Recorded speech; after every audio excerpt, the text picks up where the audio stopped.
Приветствую всех на канале Магия Песка. Мои дорогие зрители, меня зовут Ольга, и сегодня для вас я сделаю отсыпочку на такую тему.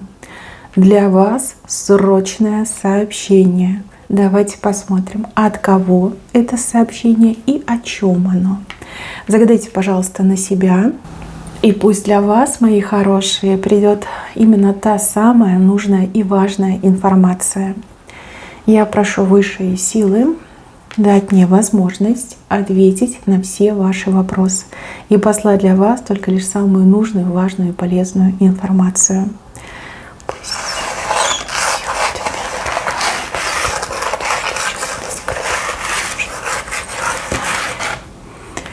Ох, самолет летит. Ничего себе, к вам приближаются какие-то незабываемые, удивительные события. Тут буквально сами небеса вам вот так вот, знаете, руки сложили и кричат: посмотри на небо, самолет летит все ближе и ближе к тебе. Ну, самолетом обычно показывают приезд либо появление судьбоносного человека. У кого-то самолет проиграется как исполнение загаданного. Вот вы о чем-то мечтали, на что-то загадывали, к чему-то стремились, что-то у небес просили. И вот самолет, который уже практически приземляется, он приземляется по линии вашей судьбы, по линии вашей жизни. Мои хорошие, небеса говорят: все будет замечательно. Сейчас, возможно, тебе грустно, ты уже ни во что не веришь, никого не ждешь. Но самолетик летит, посмотри на небо.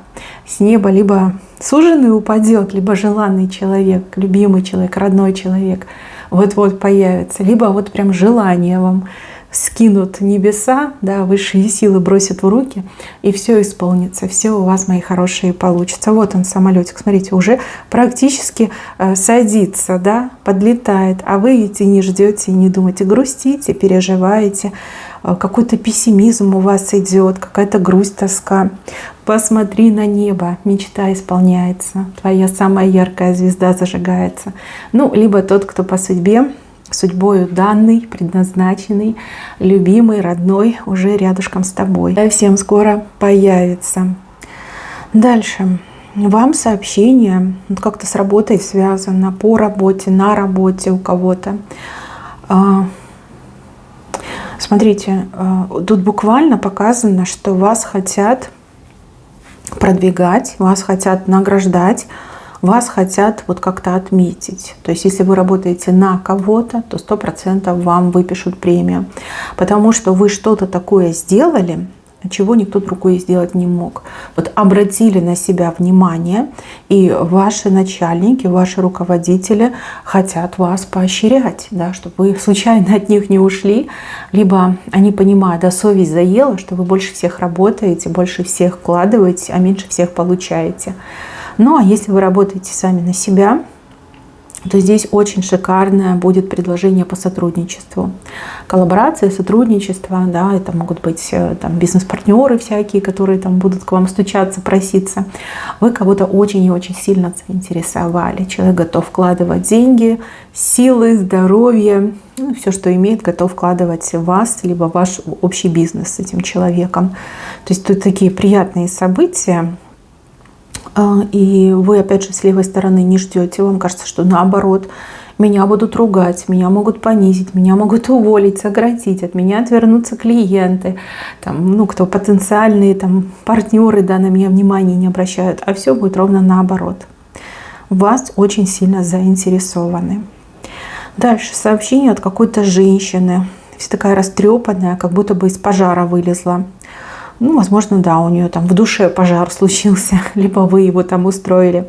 Эта женщина буквально показывает кулак в вашу сторону, говорит: ну, я тебе еще покажу.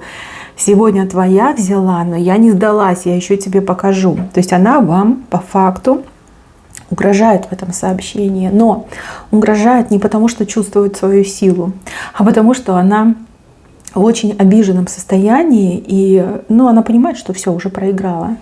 Тут угрожай, не угрожай, кулаки показывай, топай ногами, уже ничего не поможет. Уже проиграла эта женщина. Может быть, она ваша конкурентка, может быть, она ваша завистница, Может быть, она ваша соперница, да, это уже не важно. Важно, что у нее там пожар случился, она вся разорванная, растрепанная, очень сильно обиженная, смурная такая, и, ну, типа угрожает. Но это уже не угроза, а как последний вздох, да, последние эти конвульсии, которые она себе может позволить. Все, растоптали вы ее, на лопатки положили, а что она теперь сделает?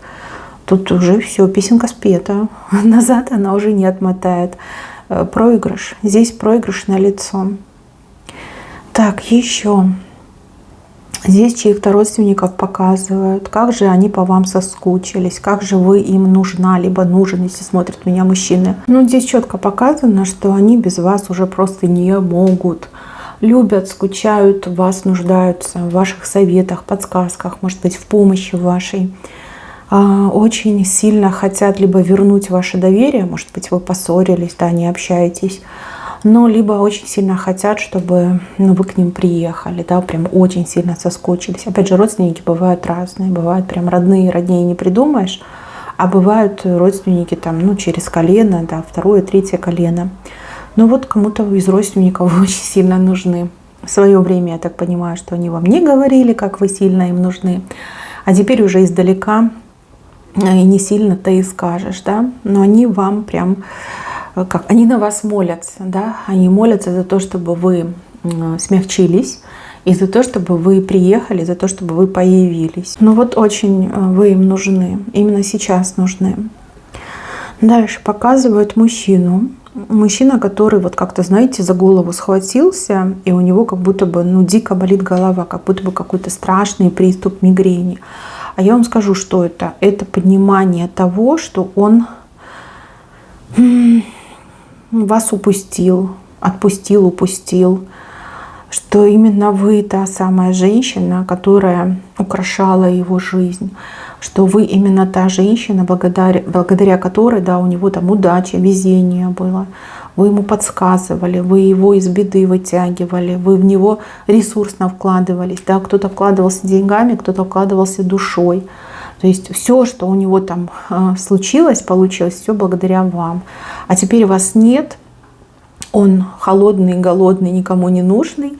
И он понимает, что он своими руками разрушил свое счастье. И он себе отдает отчет, что больше такую другую он не встретит, потому что больше нет таких других, как вы. И он прекрасно понимает, что вы без него прекрасно проживете, а вот он без вас все обречен. Обречен. И он так берется за голову и говорит, что ж я наделал, что ж я натворил, да как так, да. Вот такие прям муки у него. Голова адски болит у этого мужчины. А его сообщение, знаете, там только одно слово: прости. Прости меня, прости. Знаете, как будто бы как мантру повторяет это слово «прости», как будто бы пытается через расстояние, через время и пространство выпросить у вас прощения. Мужчина, который обидел. Смотрите, эта обида может быть свежая, то есть недавно что-то такое произошло. И также обида может быть очень давнишняя. То есть прошло время, мужчина остался у разбитого корыта, вот накрыло его этим медным тазом, и вот только сейчас ему открылось, что ему везло благодаря вам, что у него всю жизнь получалось благодаря вам. А теперь вас нет, потому что он сам все разрушил. И жизни у него тоже теперь нет, только мука и боль ему остались. Да, но вы почему-то думаете, что этот мужчина сейчас в празднике находится, что у него там новая жизнь, он гуляет, кутит, что у него там женщины, да, либо какая-то одна женщина. А на самом деле нет. Ему сейчас адски больно, и эта боль, она его просто не покидает, она 24/7 вместе с ним. И чем дальше, тем хуже становится. Никаких праздников больше нет. Все, это уже история. Вот сейчас одиночество, боль и отчаяние у этого мужчины. Дальше, мои хорошие, сообщения от какого-то, как бы это правильно сказать, человека, который любит на лапу получить, да? Взяточник, наверное, как правильно называть таких людей, коррумпированный какой-то человек, да, взятки любит. Этот человек вам намекал, прям очень сильно недавно намекал, что вот дай денег, дай подарок, занеси, принеси, и все у тебя получится. А вы то ли поняли и сделали вид, что не понимаете, то ли действительно не понимали, что он вам говорит, на что намекает. Вот, может быть, вы каким-то другим путем пошли, да, чтобы решить свой вопрос. Может, вы принципиально не даете никому и ничего, ну, я имею в виду там взятки. Вот. И этот мужчина такой думает: ах, упустил. Вы для него, ну, такая вот прям уточка, да. Ему казалось, что он может прям хорошо на вас заработать, либо благодаря вам улучшить свое материальное положение. А вы ведь ничего не дали. Да как так? Да почему она не поняла? Да почему ничего не дала? Может, еще вернется, да? Он буквально вас так мысленно зазывает. Говорит: приди еще, приди, принеси, да? И вот какой тогда коррупционер мне идет. Но это какая-то мелкая сошка. И мне почему-то кажется, что вы действительно понимали, что с вас денег хотят взять, и вы решили каким-то другим путем, через других людей решить вопрос. И правильно сделали. А этот коррупционер, его точно поймают. Может, это женщина, коррупционерша, да? Точно поймают, и там прям по полной придется отвечать. Причем паровозом как-то еще пойдет, мне идет. Может, кого постарше поймают, а тот других за собой потащит. Да? Может, какая-то вообще организация коррупционеров. Ну вот переловят, пересажают, ну накажут их точно. Да, упустила, да. Такая уточка хорошая была. Жалко. Ну ничего, вы все правильно сделали. Дальше, мои хорошие, сообщения о каких-то бумагах, документах. Что-то с документами, с бумагами связано. Может, справки, не знаю, лицензии, права, визы, билеты. Что-то, что очень важное для вас. Тут сообщение как будто бы от какого-то знакомого человека. Вы с этим человеком накануне общались на эту тему документов, бумаг. Человек что-то узнал, разузнал. И человек, знаете, как даже не просто сообщение, а человек себе, ну, вот как напоминалку ставит, да, что нужно с вами связаться и что нужно вам что-то сообщить, какую-то важную информацию сообщить по поводу вот документов, бумаг. Может быть, человек разузнал, как правильно, либо где, как, когда, зачем, от чего, почему. Вот. Этот человек какой-то занятой мне идет. И вот человек как будто бы себе где-то вот заметку ставит, что надо с вами созвониться, либо встретиться, списаться, чтобы рассказать ту информацию, которую узнал, получил. Там хорошая информация, вам точно понравится.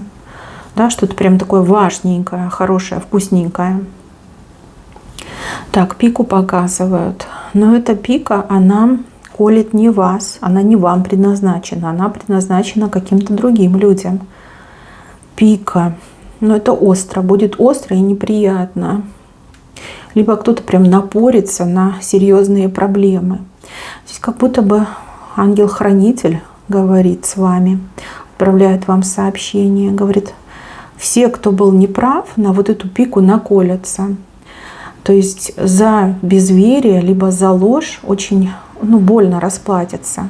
Может быть, вы каких-то людей предупреждали, что вот не делай так, не делай этак, иначе потом будут проблемы, иначе потом будут неприятности. А люди на вас рукой махнули и пошли дичь творить. Да? Теперь вот просто накалываются на эту пику, и адская боль. И вот вас вспоминают, да, что вот вы же предупреждали, да, вы же говорили. А мы такие глупые, тугоухие, да, мы не смогли услышать. А ангел говорит именно вам, что твои предсказания, либо твои советы, они на вес золота. Вы никогда не ошибаетесь. Может быть, вы сами себе не верите, да, либо сомневаетесь в своих способностях, но они у вас есть, и они очень сильные. Вот вы четко предсказали будущее для тех людей, которые сейчас на вот эту, видите, острую пику наколятся, либо уже накололись. Вот, все сбылось, прям в подробностях сбылось. И вот эти люди, которые накалываются, они ведь тоже о вас думают, но они не хотят признавать этого. Но вот сами для себя они понимают, что вы были правы и нужно вас слушаться, но не хотят вам в лицо это говорить, да, могут даже скрывать то, что они напоролись на эту пику. Вот такие люди, да, ничего их не учит. Так, большая крыса. Хвост, как будто бы в мышеловке хвост захлопнулся у большой крысы. Будет обманывать вас, либо у нее такие мысли, да, вот обмануть вас, чтобы вы помогли этот хвост вытащить. Крыса будет прикидываться овечкой и говорить: я бедная овечка, я жертва обстоятельств, никто мне не поможет, я такая одинокая, там, спаси, помоги, да, вот выручи меня. У крысы созрел план, как вас разжалобить, как вас обмануть. И вас родные души об этом предупреждают. Предупреждают о том, что если вы эту крысу спасете, поможете ей из мышеловки хвост вытащить, то эта крыса ваше счастье съест. Счастье съест — это может быть позариться на то, что ваше, на ваше счастье, дом, любовь, деньги, возможности, работу. Да? Вот ваше счастье съест. И духи вашего рода, буквально хранители, да, говорят о том, чтобы вы были поумнее, чтобы вы протерли глаза, и чтобы вы не были обмануты подлой крысой. А у этой крысы, у нее прям на лице написано, что она крыса.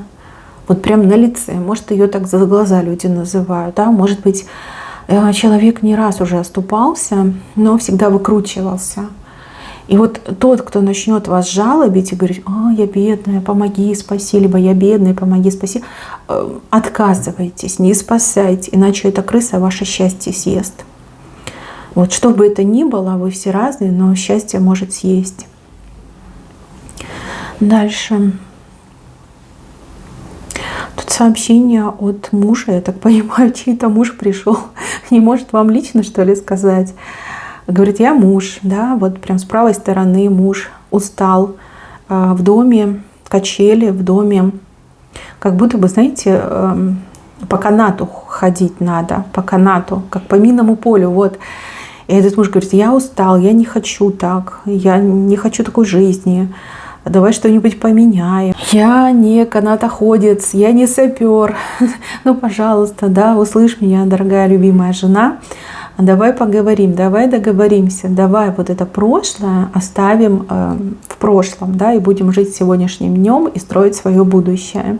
То ли у вас отношения очень напряженные с мужем, то ли вы на грани развода стоите, то ли вы ему что-то простить не можете. Но, видите, муж не готов вас отпускать, но и устал от такой жизни, когда есть неопределенность, и когда есть скандалы, ссоры, и вот, знаете, шагу не ступи. Готов на жертвы пойти. Вот он говорит: я готов пойти на жертвы, готов от чего-то отказаться, что-то в себе поменять, больше вам времени уделять, больше там по дому помогать. Ну вот на что-то он готов, там целый список у него. И ему очень важно с вами поговорить. Может быть, вы сейчас разъехались, может, вы с ним вообще не разговариваете, да, слышать его не хотите. Попробуйте поговорить. Муж ваш аж просияет в этот момент. И многое вам может рассказать, пообещать и будет держать свое слово.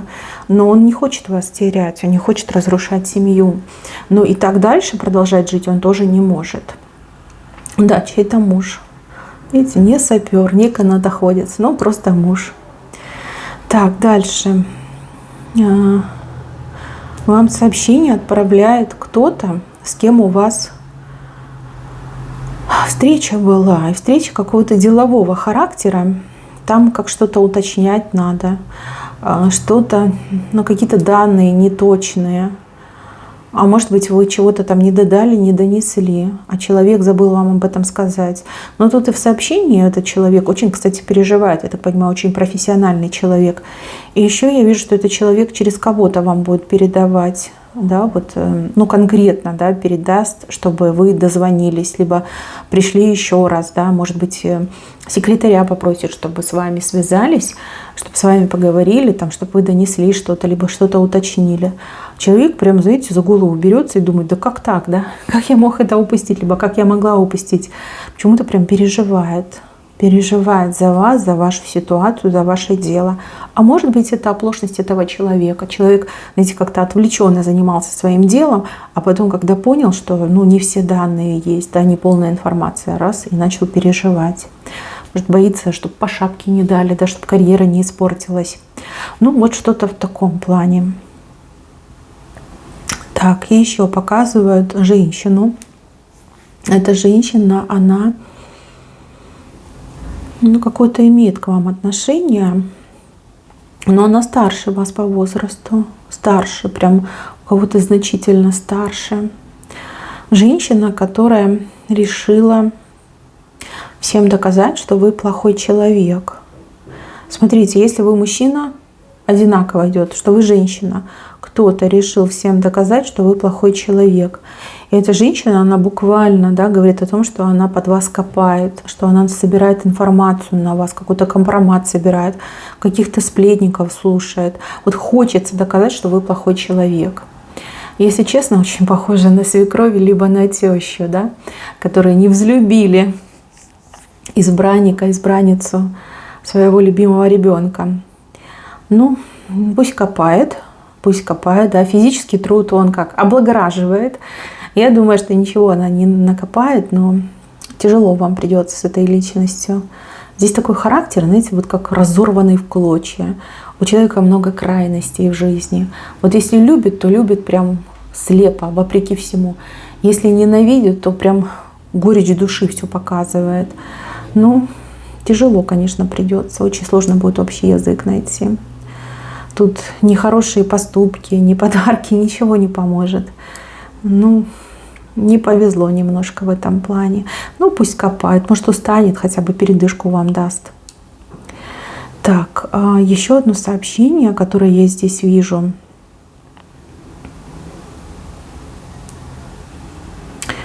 Ну, это поклонник, либо поклонница мне идет. Тайны причем, да, человек, который не может себя обнаружить, человек, который, ну вот, себя на ключ закрыл, либо под семью замками носит тайну своих чувств и привязанности к вам. Тайный поклонник, тайная поклонница очень боится, что все раскроется, но при этом очень сильно хочет вас увидеть. Вы как давно не виделись, и человек вас мысленно умоляет: вот приди. Может, где-то в определенном месте встречаетесь, да? Вот приди, пожалуйста, приди. Может быть, какая-то встреча назначена, где этот человек тоже будет присутствовать, и он прям мысленно умоляет, чтобы вы пришли. Соскучился этот человек по вам, очень сильно соскучился, хочется увидеть вас. И вот такое мысленное заклятие: приди, приди, приди, приди, да, посылает в вашу сторону. Но ключ есть, закрыто, все закрыто, человек закрыт. О своих чувствах либо не имеет права говорить, либо очень боится сказать. Опять же, может быть, человек не свободен, либо вы не свободны, либо какие-то условия неравные. Но человек молчит. Так, и еще одно сообщение от высших сил о том, что вы с кем-то вместе задумали. То есть задумка на двоих идет, либо план на двоих. Может, вы вместе вот целый день сидели, думали и придумали. Высшие силы говорят, что будет тяжело, но вы справитесь. Вы точно справитесь. И высшие силы еще так показали, что вы за руку должны взяться. То есть полностью друг другу доверять и вместе каждый раз делать шаг. Вместе. Не так, что один шаг сделал, другой нет.